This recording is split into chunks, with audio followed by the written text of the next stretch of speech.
In addition to recognizing the state's attorney's office, I certainly wanted to publicly recognize Detective Kendra DeRosa and Joe Gossmeyer for their tireless work and dedication as lead investigators in this case, as well as the investigation leadership that Lieutenant Paul Smith, Sergeant Rob Cherry, and Sergeant Jim Ferguson provided.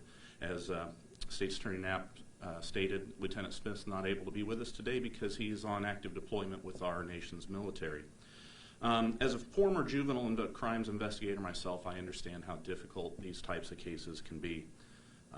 The emotions that come with investigating the death of a child is something that I hope many of you never ever have to go through.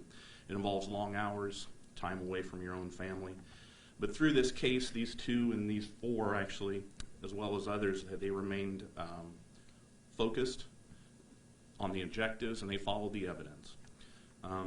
The Assistant State's Attorney and the detectives played a critical role in this investigation and the prosecution of this case. Through their hard work, they were certainly able to seek justice and to speak for a child who could no longer speak for herself. But through this, they will be the first to tell you that they didn't do this alone. This case is about partnerships. Partnerships with the individuals, the agencies, the State's Attorney Knapp highlighted, and others who played supporting roles, all working towards a common goal, finding the facts, which ultimately led to the verdict that was issued yesterday. And from our agency, I certainly would like to recognize, not only these detectives and staff, but their leadership. It comes from the top. So it starts with counsel, it starts with administration, and it goes all the way down to the newest support staff member that we have in our agency. They all played a critical role in this. So from the first responding patrol officers whose decisions laid the foundation for the investigators to build on, the crime scene technicians, and the support staff that dedicated hundreds of hours in this case, to the jurors who listened to the facts presented to them and returned a just verdict.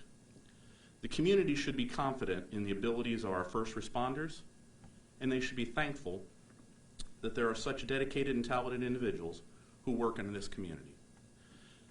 Today I've got a lot of mixed emotions. While I'm extremely proud of the work that was done by our team and the partnerships that assisted in this investigation, I'm also sad because a young life was lost. And I'm angry. I'm angry because in looking at the facts in this case, it was so senseless, so unnecessary, and it was so preventable.